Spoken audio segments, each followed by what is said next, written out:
جادو کا علاج. جادو کا علاج زیادہ سے زیادہ قرآن پڑھیں اور زیادہ سے زیادہ قرآن سنیں. سورہ بقرہ کی آیت نمبر 102 پڑھیں, آیت الکرسی پڑھیں, اور سورہ آراف سورہ نمبر 7 آیت نمبر 117 سے 122 پڑھیں. سورہ آراف آیت نمبر 54, 55, 56 پڑھیں, اور سورہ یونس آیت نمبر 80, 81 پڑھیں.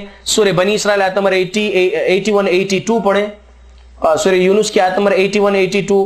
اس طریقے سے آیتیں پڑھیں انشاءاللہ, اور پھر اخلاص فلق ناس پڑھیں انشاءاللہ. اللہ رب العالمین کا فضل کرم. جن آیات میں سحر کا ذکر آیا ہے وہ آیات پڑھیں انشاءاللہ. اور سورہ طٰہٰ سورہ نمبر 20 آیت نمبر 69, وَأَلْقِ مَا فِي يَمِينِكَ تَلْقَفْ مَا صَنَعُوا إِنَّمَا صَنَعُوا كَيْدُ سَاحِرٍ وَلَا يُفْلِحُ السَّاحِرُ حَيْثُ أَتَىٰ. یہ آیت پڑھیں, جادو کے کاٹ کے لیے بہت بہترین آیت ہے, ہمارے تجربے میں ہے. اگر کوئی جادوگر کسی پر جن کو مسلط کیا جادو کے ذریعے سے, تو وہ جن کو بڑی تکلیف ہوتی ہے اس آیت سے. اس میں کیا ہے مطلب کہ جادوگر کہیں سے بھی آؤ نامراد ہی رہے گا, وہ کبھی فلاح نہیں پا سکے گا. سبحان اللہ. وَلَا يُفْلِحُ السَّاحِرُ حَيْثُ أَتَىٰ. جن تڑپے گا انشاءاللہ نکل کے بھاگے گا.